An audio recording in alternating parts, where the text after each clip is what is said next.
டேய் முக்தார், உனக்கு தாண்டா இந்த பதிவு. அதாவது இந்த சமுதாயத்தில் நீ தான் ரொம்ப அறிவாளி, புத்திசாலி, அமைதியாக பொறுமையாக போகிறவங்கெல்லாம் முட்டாள், ஏமாளின்னு நினச்சிட்டு இருக்காத, சரியா? ஒரு வருஷம் முன்னாடி என்கிட்ட எப்படிடா பேட்டி கேட்ட? என் காலில் விழுகாத குறையா பேட்டி கேட்ட. நீ யாருன்னு தெரியாம தான் உங்ககிட்ட நான் பேட்டி கொடுத்தேன்னு நினச்சிட்டு இருக்கியா? நீ யாரை அனுப்பி வந்த, யார் உனக்கு பணம் கொடுத்து என்கிட்ட பேட்டி எடுக்க வந்த, எல்லாம் எனக்கு தெரியும்டா. நீ எப்படி பேட்டி எடுப்ப, எப்படி கட் பண்ணி போடுவத, எப்படி அதை எடிட் பண்ணி போடுவ, எல்லாம் தெரியும். தெரியாமலாம் உனக்கு பேட்டி கொடுக்கல. இதை முதல்ல சரியா தெரிஞ்சுக்க. அதாவது முக்தாரா, ஐயோ நான் பேட்டி கொடுக்க மாட்டேன் அப்படின்னு தப்பிச்சு ஓடுறது சாதாரண மனுஷன், தெரிஞ்சுக்க.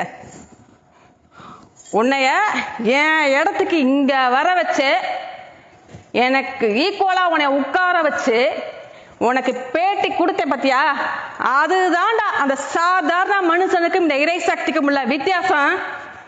அதுதான் சத்தியம், அதுதான் இறை சக்தி, அதுதான் இந்த ஆதிபரா சக்தி, தெரிஞ்சுக்க.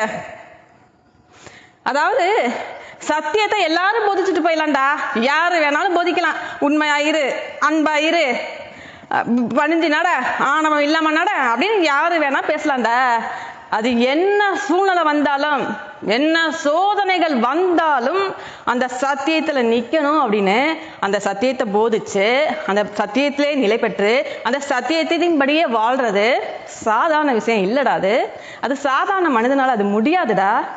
நீ தான் எவ்வளவோ பண்ணுன, கட் பண்ணி போட்ட, எடிட் பண்ணி போட்ட, மக்கள் மனசுல தவறா கொண்டு போய் சேர்க்கணும்னு முட்டி மோதி போராடி என்னென்னமோ பண்ணி பார்த்த. என்னடா பண்ண முடிஞ்சிச்சு? ஒன்றும் பண்ண முடியல. இன்னைக்கு எங்கேயோ ஒரு கடல் கடந்து மூளை முடுக்கல எங்கேயோ உள்ளவங்கெல்லாம் அம்மா ஆதிபரா சக்தி தான் உணர்ந்து இன்னைக்கு வழிபட்டு வாழ்க்கையை கொண்டாடிட்டு இருக்காங்க, தெரிஞ்சுக்க. இங்க இன்னும் நேர்ல கூட நான் யாரையும் சந்திக்க விடல. இருக்கிற இடத்துல முதல்ல உணருங்க. அம்மா யாருன்னு நீ இருக்கிற இடத்துல உணரு, உணர்ந்த பிறகு வா என்கிட்ட அப்படின்னு சொல்லிட்டு இருக்கேன். அப்படிதான். என்ன தடுக்க முடிஞ்சிச்சா உன்னால? இன்னைக்கு பல்லாயிரக்கணக்கான பேர் இருந்த இடத்துல அம்மா ஆதிபரா சக்தி தான் உணர்ந்துட்டு இருக்காங்கடா. உன்னால என்னடா பண்ண முடிஞ்சிச்சு? சத்தியத்தை தடுக்க முடியாதுடா. உன்ன மாதிரி தான்டா எவ்வளவோ பேர் காலைல விழுகாத குறையா பேட்டி எடுத்துட்டு போனாங்க. எவனாலையும் தடுக்க முடியல, எவனாலையும் அழிக்க முடியல. நீ இல்ல, எந்த கொம்பன் வந்தாலும் இந்த சத்தியத்தை அழிக்க முடியாதுடா, தெரிஞ்சுக்குங்கடா. ரொம்ப ஆட்டம் போடாதடா, சரியா? ஆட்டம் போட்டவங்கெல்லாம் நீண்ட நாள் வாழ்ந்து சரித்திரமே இல்லை. உன்னுடைய ஆட்டம் எல்லாம் வீழ்க போற காலம் வந்துருச்சு, கூடிய விரைவில் வந்துருச்சு. மக்களாகிய குழந்தைகளே தெரிஞ்சுக்குங்க. இந்த முக்தார் மாதிரி அசுரர்கள் எல்லாம் ஆட்டம் போட்ட அதர்மம் எல்லாம் அழிஞ்சு தர்மம் மேலோங்கி நிற்கக்கூடிய காலம் வந்துருச்சு. பிள்ளைங்களுக்கும் என்னோட பக்தர்களுக்கும் இதுதான் நான் சொல்றேன். இந்த முக்தார் மாதிரி ஆட்கள் உங்களை சுற்றி இந்த சமுதாயத்துல கேடு கட்டவங்க உங்களை சத்தியத்துல நிலை பெற விடாம தடுத்துக்கிட்டு தான் இருப்பாங்க. என்ன அப்படின்னா அவங்களோட இயல்பு அது. சத்தியத்தை தடுக்கிறது அவங்களோட இயல்பு. உங்களோட இயல்பு என்ன சூழ்நிலை வந்தாலும் அந்த சத்தியத்துல நெறிபெறலாமல் நிற்கிறது தான் உங்களோட இயல்பு. அதுக்குத்தான் அம்மா வந்ததே.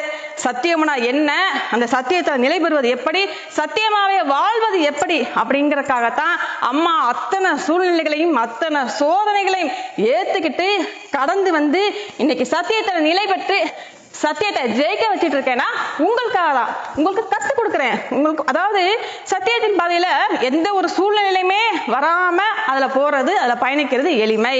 அது இல்லைங்க விஷயம்.